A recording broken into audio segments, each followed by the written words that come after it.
All right, we're gonna go ahead and get this work session started.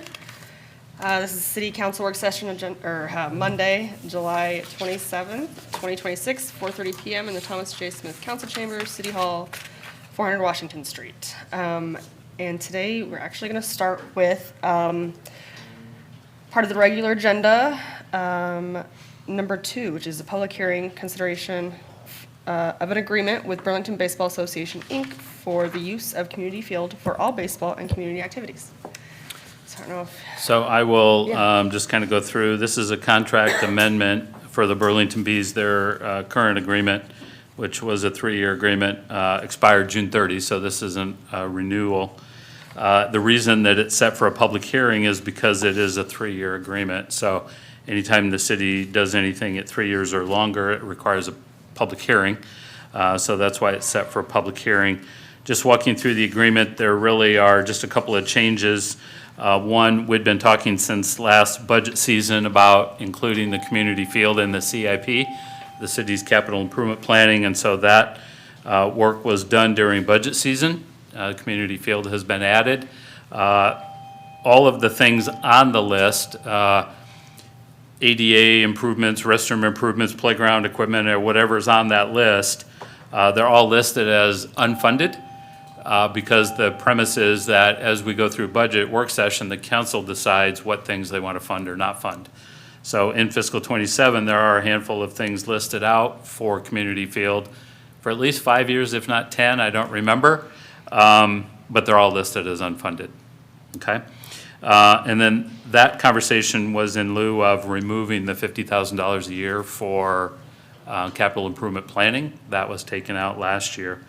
And then it's a 3-year agreement, and the support is at a flat $75,000. So those are the significant changes to the agreement. okay. Any comments from council? Yes, I have a couple. Okay, Since 2013, when we started funding the capital improvements contribution of $50,000 a year, we've contributed $650,000. You know what that was expended on? What improvements were made? I don't specifically know, other than just capital improvements, or they, maybe they'd save up a year or two and then make a big improvement or something like that. So We've they got- did that big project where they redid the third base and first base where that was part of it. And then they've been doing things like the lighting updating and stuff like that. Is The what what? they did, some lighting updating, and then they did that third base and first base, the decks, and they spent a lot of money on those things, and that's what they've been using as the expenses that we've been, to Okay. support the $50,000, is those big projects that they did. Okay. Yeah, we get an invoice from them every year that shows us what, at the beginning of the project, we knew how much they spent, and then they're just invoicing us, they were invoicing us every year $50,000 to recoup those big projects that they did. So we do get backup telling us what the projects, that the money's being spent on. Okay, could you maybe get that for us before the? Yeah, I council can meetings? go through and find when they first started sending it to us, the original amounts. Okay. Okay. Does that coincide with, Tim had mentioned 2015? Yeah, Do you 20 think you have information that far Oh, back, or, okay? Yeah, 20 yeah, yeah. 2013 to 2013, is that, okay. Yes, yes. I came in The reason 12, so I was think I've seen it every year since I've been here. great. Yeah. Thanks Okay. on Vision that. Iowa was done in 2005, or started 2005.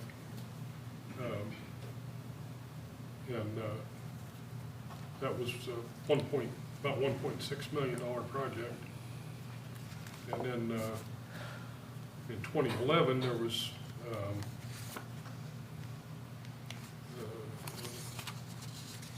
we started making bond payments for that. And then in 2013, there was a $700,000 another $700,000 bond issue. So I'm trying to figure out what the $700,000 paid for, what the $425,000 paid for, and what the $650,000. Yeah, I'll go back through what our documentation and get that information for you. Okay, Okay?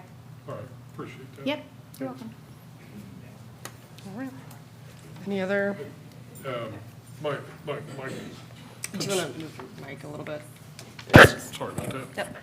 My concern is that when we do capital improvements projects and they're sizable, we have a public hearing.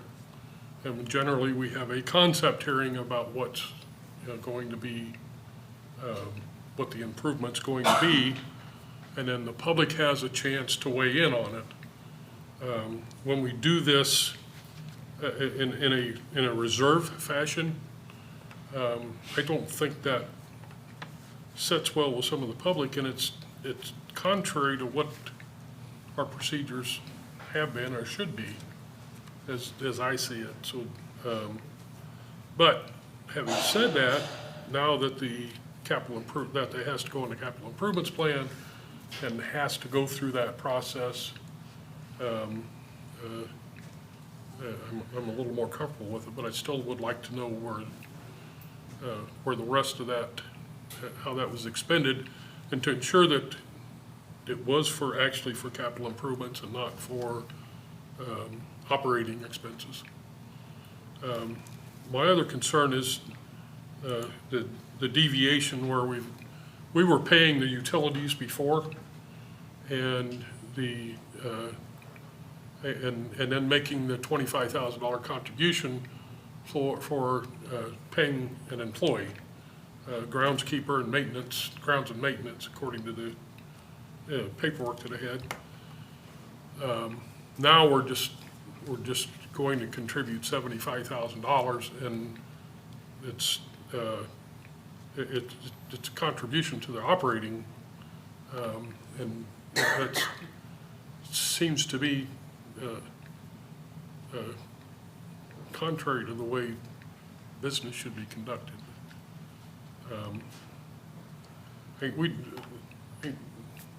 I'll leave it at that.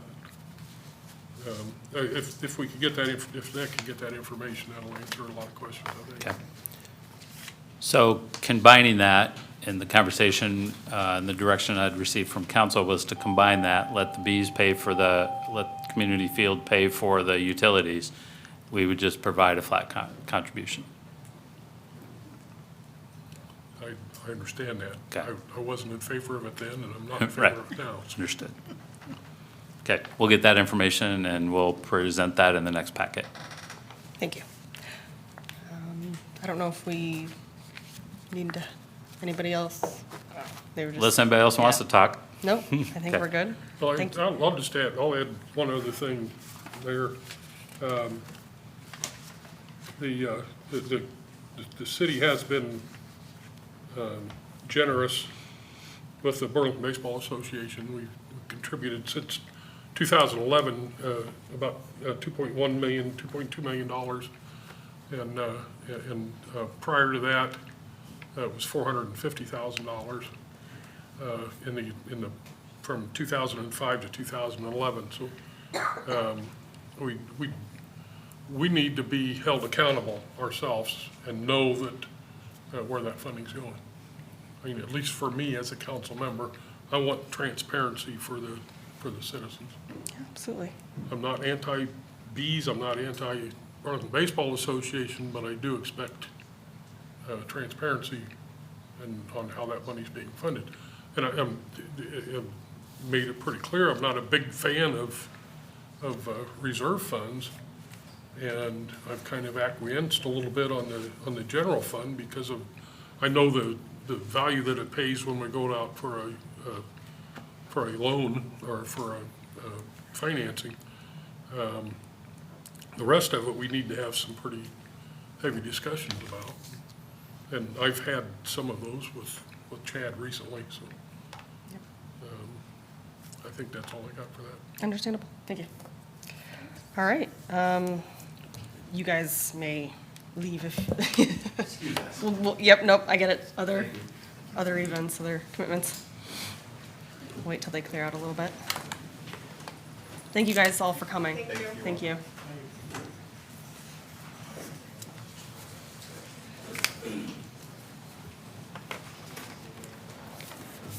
All right. Back to the top. Yep, back up to the top. All right, we're gonna start with our discussion items. Number one is the treasurer's report. Right?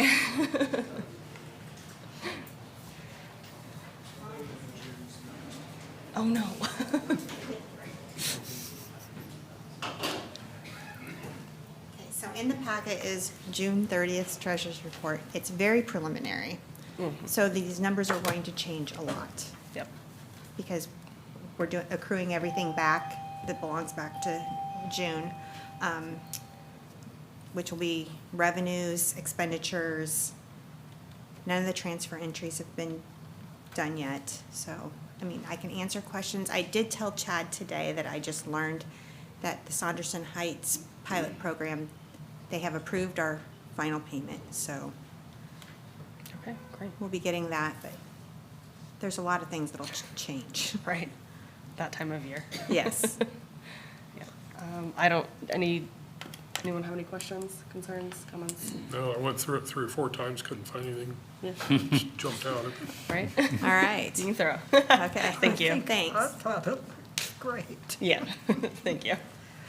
All right, how about some road discussion? I'm gonna sit down and use this table. Oh, boy. Never gets It's gonna be a touched. long one. It's gonna be 35 years. Well, I'm here tonight to talk about some road planning, after the rejecting of the seal coat and some of the conversations we had up here. I just thought maybe it'd be a good time to bring up kind of what we have in the plans, and where we go from here, sort of thing. So, now I gotta turn it on. That'll help. You might have to help me here, Angela. Try pointing at this at the left. Just, can you move the slide for me? I only have like 7 of them. I'll be Don fitting up here. So tonight, we're just gonna have a discussion about the road plan. We're gonna talk a little bit about the sewer coordination that we have going on over the next several years. Talk about a little bit about the construction market and what it means and what, the way I see it. And then we'll just have some open discussion on kind of where we're going. Want to hit the next slide for me? So I'm giving you a prelude of fiscal year 26's. So it's fiscal year 27 through 31. So in fiscal year 26, we always plan for the next following fiscal year. So it's a little hard to keep track sometimes when you're in a previous fiscal year talking about future fiscal years. But in here, we're looking at fiscal year 27 through 31. And so we have Summer Street project working right now, Washington Street project for fiscal year 28. I left it off. I don't know why I did this. Can you go back one? Did I really truly leave it off? I did. Okay. I was like, I don't know. I just jumped 2 fiscal years out of the middle of it. So fiscal year 28 is Cascade or is Sunnyside Avenue. Fiscal year 27 is Cascade Bridge. Those are 2 of the larger projects that we have. You know, Cascade Bridge is estimated around 11 million. Sunnyside is a $3.5 million project.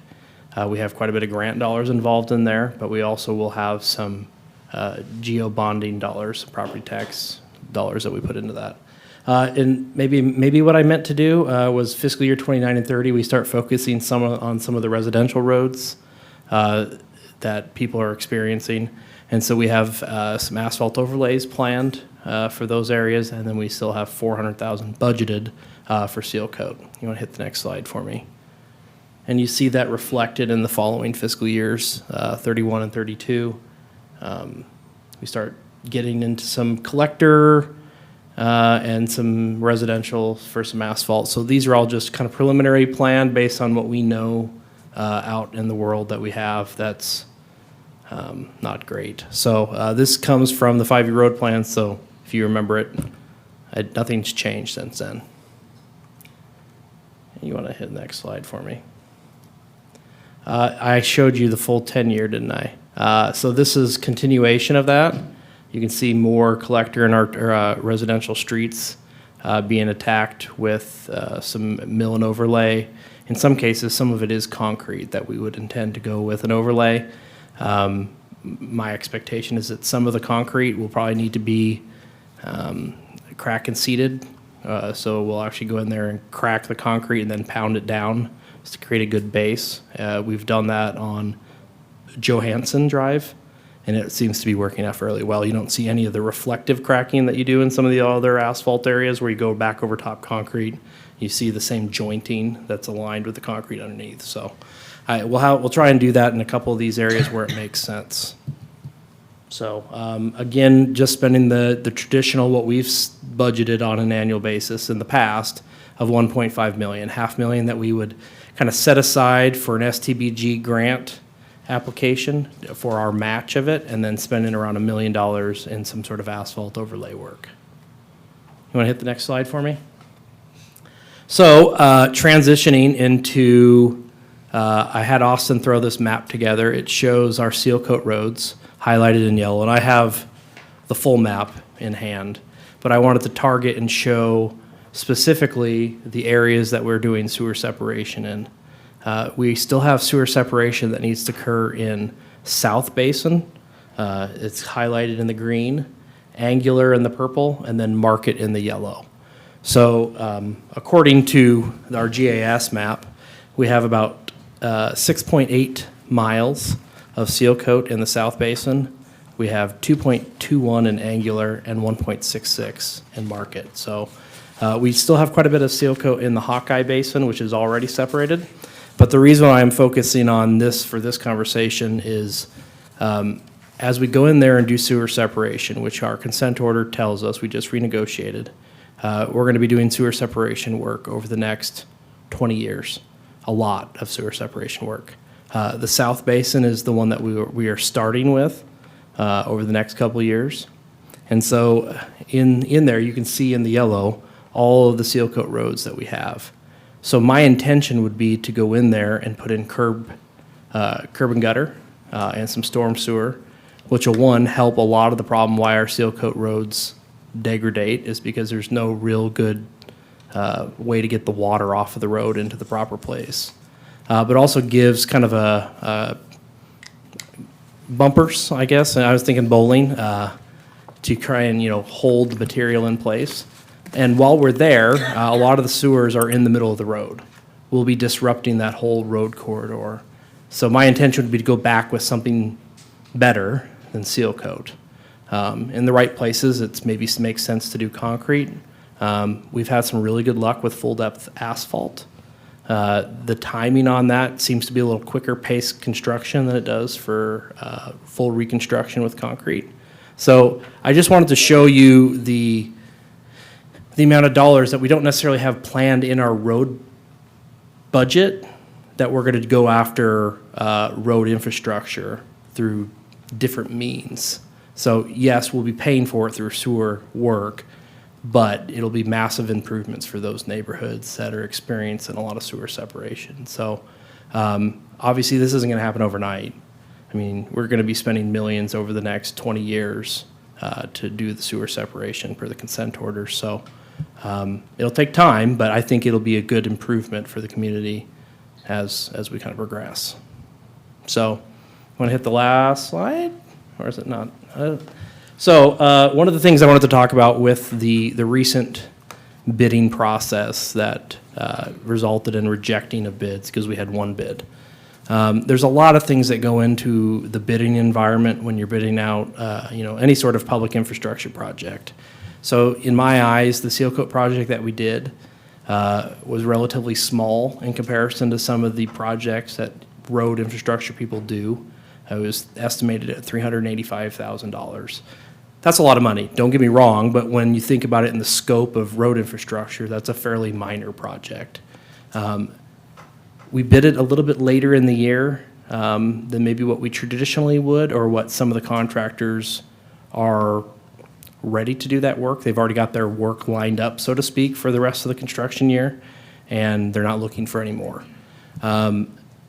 So we've sat down and we've talked about it. We've reached out to several agents or several companies that we know do seal coating and asked them, Why didn't you bid? Are you interested in bidding on some of this? Well, after that conversation, some of our packages that we're putting out there, the project scope isn't large enough.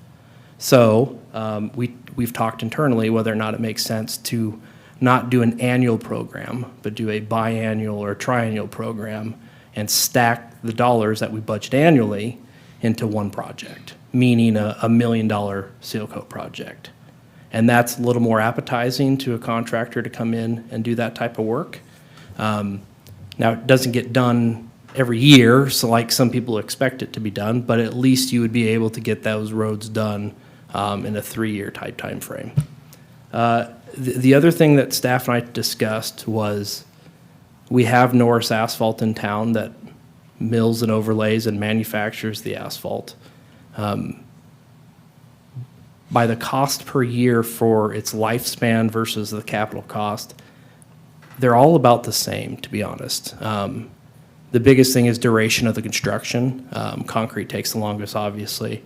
But what if we went in there and milled 2 inches or so off the seal coats and put back an asphalt overlay? That's something that could work. I mean, the problem is in areas of seal coat where you don't have curb and gutter, the asphalt will scientifically squish out, right? It'll spread and find areas unless it's being contained. Similar to what seal coat does. The other option that we kind of discussed was whether or not the city could self-perform doing seal coat work. I'm not saying that we can't, but the anticipated cost of some of the materials to do the equipment to do the work, we would need some sort of a chip spreader, some sort of oil distribution system, and some sort of a milling mechanism. All 3 of those pieces of equipment, the chip spreader is the most expensive. To buy a new one is in the $300,000, $400,000 bracket. But once you have it, and you could spread that cost in theory across the years that it's a viable piece of equipment. The biggest thing that I see as a loss is the opportunity cost for our staff to go out there and spend what would probably amount to be 2 or 3 months of their time to go out and do this type of work. So we can, it's just, I don't know that that would be my recommended pathway forward.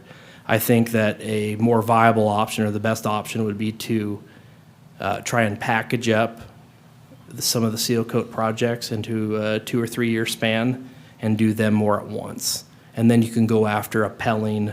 There's a couple in the Quad Cities that do that type of work too. I think it would get some more bidders to the table, and then it would bring down the price to be more reasonable than when you only have one bidder. So I think the last page is just questions or conversation. I got a couple comments. I like the idea of the multi-year seal coating program. Obviously, if we could upgrade to asphalt, that would be great, and even where there are curbs. But my concern is under the seal coat, what kind of base is there? I mean, is our base substantial enough to handle the asphalt? Based on what I know of what we used to do for seal coat for a lot of years is that several seal coat layers were done on top of each other. There was very little milling and removal of some of the existing material. And so you probably have a good 5 or 6 inches of seal coat material sitting on what, I don't know. But that seal coat alone probably would make a fairly good base. So I don't know that it would work in all cases, especially where you have maybe some roads that have some drainage issues. But if you have curb and gutter in there and you have a little bit of play elevation or grade wise within that, you might be able to just go over top of the seal coat with an asphalt overlay. You'd have to raise, water valves and manhole rings and stuff like that. You already have to do that for most projects. So I think it's possible. I don't know that every situation is made for that. So it would just have to take some time for our staff to kind of figure out what roadways where we could replace seal coat with an asphalt overlay. We've got some pretty serious issues right now on some streets, and particularly those ones that aren't getting done this year. What do we do in the meantime? I mean, is it, So I've directed my staff, the ones that we had anticipated on getting done this year, to go out there. We have the total patching device, which I don't think anybody likes to see, but it is a fairly close resemblance of what seal coat is. With the material that we're using, which we're using slag as the aggregate material, it seems to be sticking together fairly well and hardening up better than what the limestone chips were. That's another piece of the puzzle that we've gone through. A lot of the seal coat that's existing has limestone chips in there. That limestone rock just gets crushed over time and turns into powder.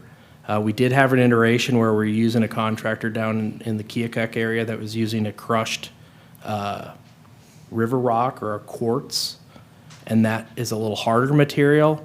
That material cost started to outweigh its value. So we did use limestone chips in the last iteration. Slag is a potential. I do have some questions on how that would work. You know, what type of material do you end up with, and how hard is it for you to go back and mill a whole roadway that's made out of the material? But I mean, we have enough of it in town now that it's probably a non-factor, so. I appreciate that you and the staff have talked about this and given us some things to think about in terms of long-term change. I mean, Yeah. I agree if people won't do small jobs. I have that same problem at my house sometimes. A small job, they come and say they'll get back to me and they never do. So. It's true. we did have a program several years back where we talked with various neighborhoods about upgrading their streets from seal coat to either asphalt or concrete. In the beginning, it was asphalt, and then in the end, it was concrete. Where the property owners paid a portion, the city paid a portion. It was not an overly popular program, but it did get several blocks. Yeah, we haven't done an assessment project since I've been in Burlington, but I do know they were used relatively regularly prior to me being here. Yeah, and that was all volunteer. I mean, it was done by petition from each neighborhood, so if that kind of funding is available or could be made available. Oh, I think we'd be open to replacing seal coat with concrete if folks would sign up for an assessment type program. You know, if we're into it from a money perspective as the city, if we're into it as much as we would be, I think we would be much better off having a concrete road. So, to me, it's just the appetite of the residents on assessments. Yeah, for sure. Through the process of the consent work, the sewer separation work, the city will see a decrease in the number of seal coats because a lot of them will just get taken care of through that process. Replace the sewer, redo the street. Yeah, that's the direction I've given to staff, is Over when we're time. doing this design work, when we're going into a seal coat road, we will be making a change. So I don't know whether or not it's concrete or asphalt is probably gonna be the direction, Right. but we're gonna install curb and gutter. We're gonna do it the right way, so it doesn't just become a problem. Yep. And then, what would you like to see coming out of tonight's discussion? Probably just information for the council? It was, as we get into more budget season? discussion, I guess, so if there's anything that is, I guess, a big policy directive that you would like me to look at, or if no, we're gonna do seal coat and we're gonna self-perform it, I guess I would just need to know now so we could start pricing equipment, Yeah. move it into the next fiscal year. I didn't try and completely steer you away from that idea, but I just wanna be honest with you that it's gonna be expensive and a learning curve and a lot of time. So mostly I just wanted to get the ideas of that. One, you don't always hear from me about what we're doing behind the scenes as a staff level, and I wanted you to, one, hear that tonight. And two, we wanted to have a little back and forth on stuff, this is the opportunity, right? So, Yep. So if you're okay with the multi-year packaging or ways that we can figure out to do bidding better, then that's how we'll go forward. Yeah, I'm not a big fan of the city taking over the seal coating program. We had a lot more employees when we were doing that. Absolutely. And you're right, they did dedicate 2 or 3 months to every summer doing that. So I do like the multi-year plan, if that's what it's gonna take to get the projects done. And I think that coupled with some of the sewer separation, I think will make some pretty big improvements for people in the neighborhood. I really think the first few years that we're doing some of those seal coat roads in the sewer separation areas, people are gonna be not like the construction. I'll just be flat out. People do not like construction, but the results, they're perfectly fine with. So I think they'll like the results. Yep, for sure. Yeah, I think, at least for me, obviously, what we've been doing hasn't been working, so we shouldn't just keep trying to do it, I guess. And I don't think we're in a position to fund our own outfit of seal coat equipment and staff. If we did, we might want to think about hiring ourselves out to other cities. Right. At Yeah, a pretty I good mean, hey. margin, right? But yeah, I think a combination of, the multi-year packaging and maybe if it makes sense, if it would work, doing the asphalt in whatever places we can, but only if it makes sense, Yeah. curb and gutter and And making sure there's we no have been drainage. super focused on a lot of arterial and collector roads over the last few years, and so a lot of our staff time has been directed at trying to make sure those projects move forward. As we get into the design of some of these other asphalt projects, it may make sense if you're bidding out $1 million asphalt overlay, that seal coat money that we had planned out just gets wrapped into the asphalting of, and you add on some of the roads that are seal coat into that. Yep. All right, thank you. Yes. well, I got you there, Nick, and before I forget, on 9th Street between Maple and Angular, they cut across the road when they were doing some, I think it was gas work. They backfilled it with rock, and it really jars you when you drive over it. It's squished out, just like on Central. All right, I will let our friends at the gas utility know. I will make sure they get fixed. Yeah, Thank you. thanks. I got those maps if you want them. Yeah, thanks. Thank you. Thank you. Good job. All right, discussion item number 3, we've got board and commission reports. Do you have any? Nothing to report. I'm going to a meeting Thursday. Great. Yeah, I was down at the senior center again, helping them out with getting rid of some equipment, and I got another day's worth of work down there to do that. And it's been kind of fun. They're really entertaining down there. I did go to the Henderson County discussion that the chief and the city manager had with the board. It was extremely interesting. I didn't know that at my age I could stand for 2 hours without passing out, but I did. We had a meeting. We voted in favor of the project that West Burlington has. It's a trailhead project. Looks really interesting. There's a long-term project. There's 4 different phases, but this was, I think, the first phase, if I remember right. And then I got with Tim and finally got to the wastewater treatment facility last week. Had a tremendous tour by him. It only took us an hour. The most amazing part to me was the redundancy that's built into that where they can entirely shut down one part of the what they do down there and still have 3 more going to take care of the needs. He did mention that the problem this time of year is getting rid of the cakes that they have to spread on farm fields. There's not many farm fields available when you've got corn and cattle and beans on it. So,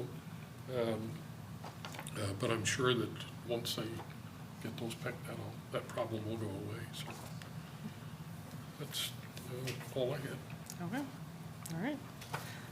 I ended up missing my downtown partners meeting. I don't know if Chad, you were at that one, if there was anything. Yeah, I think the only thing is that there's accreditation or assessment coming up. Yep. And so we'll get some information out. They would like electeds and city staff to participate in that, so, and we do that every time that comes around, so. Yeah, yep, for sure. All right, great, thanks. And number 4, we have appointments. Historic Preservation Commission, Mitchell Troxel resigned from the board effective 5/20/26, leaving a vacancy. Tommy Hagan has expressed interest in serving. The application's in there, so we would be appointing Tommy to a new 3-year term. Any concerns with that? Okay, great, all right. And then we will have a proclamation for National Night Out. That'll be exciting. And number 2, any comments on that? No, probably not. All right, number 3, we have a resolution awarding contract for the 2026 flood mitigation public works lot improvements project. This resolution would award bid to FS Inc. In the amount of $636,444 to do the public work lot improvement, anticipating for the flood wall storage facility that we would be building out there. I didn't bring an image tonight. If you wanted me to try and pop it up, I could. But this was one of 5 bids that we received on the project. We had an engineer's estimate of $765,000, so we were $130,000 under the estimate. Actually, all 5 bids were under the estimate, so that's good to see. This project will be funded out of the flood mitigation funds. That's part of the sales tax increment piece through the state of Iowa. So I can answer any questions. I don't have any. No, I think we're good. Thank you. All right, next we have a resolution calling an election on proposal to enter into a general obligation loan agreement and to borrow money thereunder in principal amount not to exceed $7 million. So while this sounds a little scary when they talk about general obligation loan agreements in an amount not to exceed $7 million, this is really the resolution calling for the special election for the swimming pool project, right? Just from a legal standpoint, it's really calling for that election for a project, a swimming pool not to exceed $7 million in a bond offering. This is coming up now because the deadline, if it is the council's desire to put it on the November ballot, is August 19th. So it's this council cycle or the next one. That's it. So the resolution is in your packet. There's really 2 pieces of this that I would draw your attention to. The first is the ballot language, which is under the first now therefore, and I will read that for the sake of the public, and I'll do so next week as well. And there is a slight change from what you have in the packet, because I had asked the bond council on Friday to consider another word in there, and I'll read that word. Shall the city of Burlington and Des Moines County, state of Iowa, enter into a loan agreement and issue general obligation bonds in an amount not exceeding $7 million for the purpose of paying the cost to that extent of constructing, renovating, and improving municipal swimming pool facilities? So that'll be the ballot language. All of those terms would allow then the city to do whatever you decide to do at that point in time. The other aspect of the resolution that I would draw to your attention, and I did hand out information here additional that wasn't in the packet, and I have a couple extra for those in the audience that might want to see that. It's the second set of italicized words towards the end. It's estimated, this is the money piece, it's estimated that the annual increase in property taxes on a residential property with an actual valuation of $100,000 resulting from entering into the proposed loan agreement and issuing the bonds will be $25.76. That's an annual increase of $100,000 value. However, the city council may determine for any fiscal year while the loan agreement is outstanding to budget other available revenues to the payment of some or all of the debt service coming due thereunder. So because these are general obligation bonds, you can use property tax dollars, you could use any other revenues you have at your disposal that are otherwise lawful. So $100,000 would be an increase of $25.76. Or if you look at this sheet here, and there's a couple of different financial illustrations in this packet that you have.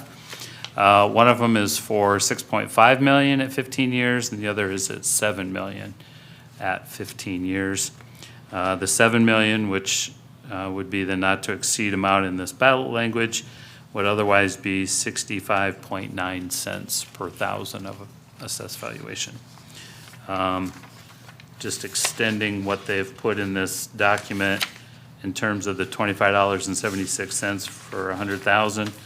On a home that's 250,000, it would be $66.13.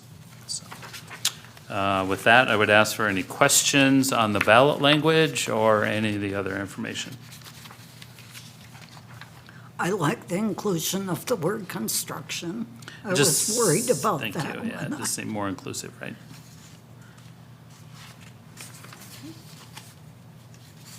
Anybody have any other questions? No? Good. It's the cost of a pizza out. Yeah, The increase, yeah. or less, right. Okay.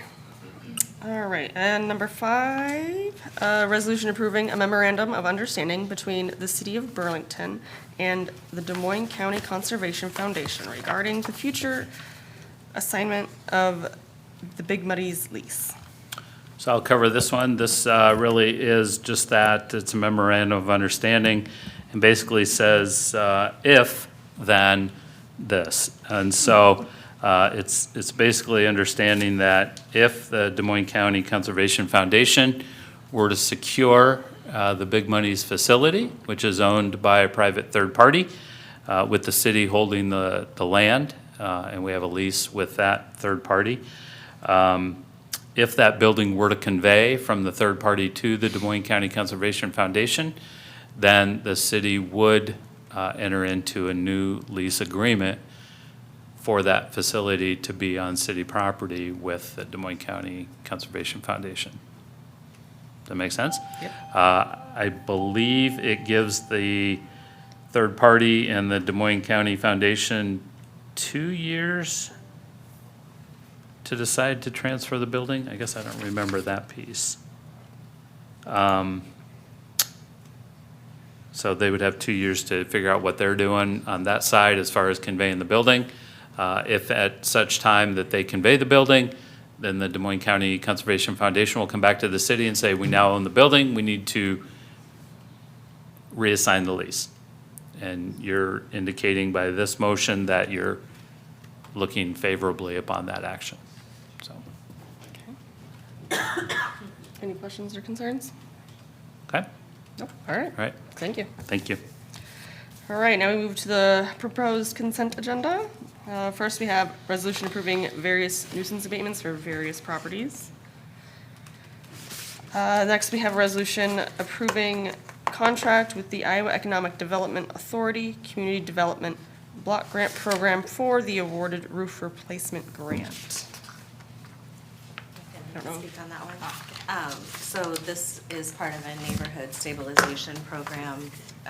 The roofs are determined to be one of the biggest factors in saving our housing stock.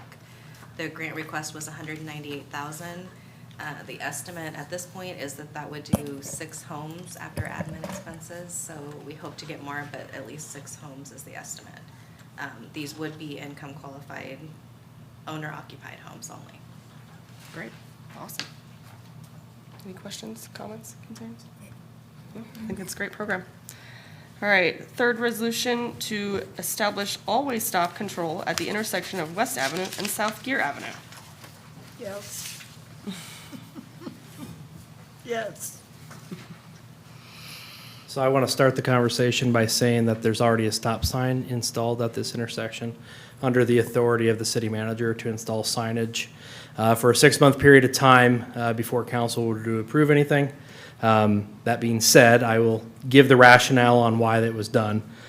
So we had a call about an issue at Gear and West Avenue. I think I've driven through that intersection several thousand times, and I don't think my brain quite realized what existed out there. Prior to us installing the stop sign out there, we had a 3-leg intersection that had stop signs, and the westbound leg did not. First off, that's highly unusual to have an intersection like that where you have a 4-leg intersection and only one of the legs doesn't stop. So we went through the warranting factors on there. So I'm just going to read a little bit from the memo. There's 2,900 vehicles per day on South Gear Avenue, and then there's 2,400 per day on West Avenue. The lesser legs of that intersection are the gravel portions. The crash data, it looked like there was 5 reported crashes at the intersection in the last 10 years. And then sight distance, we didn't run the sight distance triangles. However, in the northeast corner of the intersection, there's some fairly large trees that kind of follow the creek line that do prohibit some view of folks entering the intersection. So based on the MUTC review of intersections where they have kind of unusual stop sign configurations, we went ahead and installed the stop sign for the west leg. So my recommendation would be to approve the resolution that would allow for this stop sign to be installed. So Makes sense. It's a weird little intersection. You don't want us to vote to force you to take it down. Yeah, that would be a little bit awkward, wouldn't it? I'm not one that, we get several stop sign requests a year. In certain cases, they don't make sense. In cases This where I one do makes think it makes perfect sense, I bring it to you and I put it on the consent agenda and install a stop sign. So there's enough cars per day that I thought it was necessary to, we had a lady had called in, she said she about got ran over because a car went straight and they normally don't go straight. Most of the turning motion is for westbound West Avenue to turn north onto Gear. Well, there are some people that don't go that direction. And if you're not expecting that person, if you're expecting that person to stop and they don't, it could be pretty catastrophic. So based on some of the information that I read you and some of the phone calls and talks with staff, thought it was advisable to go ahead and install it. And there is more housing along Gear Avenue than a few years ago, so. Yeah, I know that fairly well. I did not recommend that because Nicholas just moved into a cul-de-sac off Gear Avenue. Very good. So I can answer any other questions if there's any other hesitations on my recommendation. The only comments that I heard was, why did it take so long? To be honest, I think when you just do go through something so often that you don't quite pay attention to the rationale on why it is the way it is, it probably was like that for years. And it took- Ever since I've lived here, which is 40 years. I think the dynamics of the area have changed a lot too over time. Back when it was in the country, it probably wasn't even thought of. Now it's a little bit more urban, and so there's a fair more amount of traffic going through that intersection, so. Yep. All right, very good, thank you. And last, we have a set date for public hearing, August 17th. Consideration of an ordinance amending various sections of Chapter 36 Economic Development Advisory Board of the City of Burlington Municipal Code. Didn't know if we were going to talk about that at all. No. Okay, Just send a date, we'll Yep. bring information to you. sounds good. All right, now we will go around and get discussion from department heads. Start with the police department. Do you have anything? Well, thank you very much. We will be speaking about it next week, but I wanted to make sure it was on everybody's calendar next Tuesday, August 4th. Oh, okay. Next Tuesday, August 4th, is National Night Out from 6 p.m. to 8 p.m. down the riverfront. It'll be fun for the whole family with lots of giveaways for everyone. So please, if you don't have anything going on, hopefully this heat is somewhat broke and it's a little bit more pleasant to be out and about. But next Tuesday, August 4th, from 6 to 8 on the riverfront. Great, awesome, thank you. How about the fire department? My turn, thank you. Just a recap, coming out of the weekend, we had our Fire and Splash Summer Bash event, first community anchor event for the fire department, first of that type of block party style. Really happy and proud of what we saw that day, a lot of community support. I think we saw a couple hundred visitors. We don't exactly know the tally, but we know we came close to 500 hot dogs being eaten, so we're somewhere in that range. We plan as a group to reconvene either this week or next week to see what we can improve upon and perhaps what the future looks like with that type of event. So we're looking forward to that. And just lastly with that, thanks to our community for showing up and showing out, because it was a really great day. A lot of laughs and kids playing, and it was just a good overall community event. One more reminder, this week is on Wednesday, 10 a.m., the groundbreaking ceremony for Station 3. The heat still looks like it's going to be there, so fortunately for us, it's going to be a half-hour event. Should be in and out, but 10 a.m. Wednesday at the 2100 North Roosevelt site. Hope to see you there. Lastly, again, we have our applications out, so Burlington's Fire Citizens Academy, if you know anybody interested, please send them to our Facebook or the fire department page on our city website. And I do have one more thing.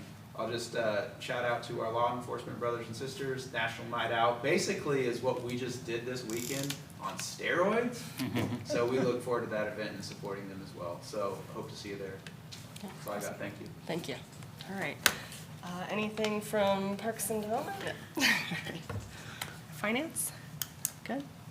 Nope, nothing. How about Waterworks? No, not at this time. Not at this time, okay. Library?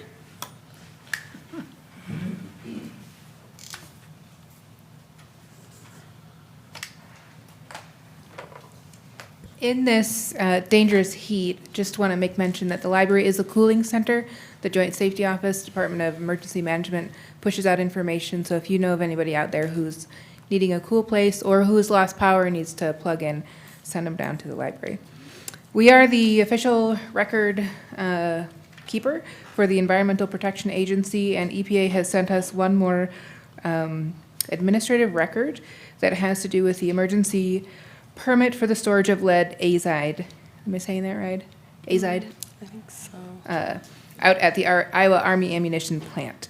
This record that we have is held at the help desk at the library. It's for in-house use only, so if you're wanting to take a look at it for any reason, go on back to the help desk. It will be available for viewing until the end of August, and it also includes a copy of the emergency permit that was filed for that storage of that toxic material. So August, the end of August, we have that record on file at the help desk if you need it. Great, thank you. Anything? All right. City manager. How many pages is that EPA report? They send it electronically now because it's too big to mail. Yeah, several hundred pages. Oh, my. So every month, our departments file a monthly department report. And I know the council gets them, various members of the public. There are a couple of things I wanted to point out in this month's, not to pick on them, but this will be Park Rec and Community Development, just because some of these numbers I think are just worth mentioning. They're pretty impressive. In the Forestry Department, they have worked on 680 tree calls from residents so far this year, 49 just this last month. They have touched 3,100 trees so far this year, and they've planted 211 trees. I think those are impressive numbers for the small number of folks that work in the Forestry Department. Flint Hills Golf Course, over 10,000 rounds of golf so far this year. That's an 800 count over last year. I think that's pretty impressive. Their fiscal year-to-date revenues are up $70,000. The Recplex for 2026 is up over $40,000 in revenue over last year. So again, just impressive numbers there in the Parks Department. Community Development, these numbers are always amazing to me. Building permits, 691 year-to-date, 53 on the month. Total nuisance cases, 2,800 nuisance cases those folks downstairs are dealing with, 370 on the month, compared to 166 on the month last year, or 1,900 year-to-date last year. This is a number that just always continues to baffle me. 257 junk cars year-to-date, 19 just this month. So those folks are out there working, they're working hard. In the Parks Department, they're working hard too, but they're having a lot of fun too. That's a lot of golf, right? So that's all I have. Thanks. Thank you. Forget Nick. Oh, yeah. Oh, my gosh, I was going to. Nick, would you like to come and say something? He talked enough. Yeah, I thought you'd already I said talked too much earlier. I thought you'd already. You probably heard too much from me anyway. Just wanted to give you an update. They started laying they cleaned mostly today on Washington Street. It looks like they got some asphalt down, but tomorrow will be the heavy day for laying down asphalt. So Summer Street, if you haven't been out towards that direction, they got 880 yards of concrete on the ground last week. So the impressive thing is to come from the existing grade of Summer Street, come toward to the south, and look at that grade change. Up or down? It's down significantly. That's the way to get that water to flow into the storm sewer. So, because it used to be ditched. But yeah, 880 yards. It's over 1,000 foot of concrete. So it's starting to come together. It's taken a while, but Yeah, we're getting there. as it does. I will be gone next Monday. Please be nice to Mr. Howe. He'll be moonlighting it for me. So Sounds great. Thank you. Thanks, Nick. All right. Tim, you got anything? Nope. All right. Okay. No, thank you. No? Okay, I don't have anything either. That's it. Thanks you all for coming.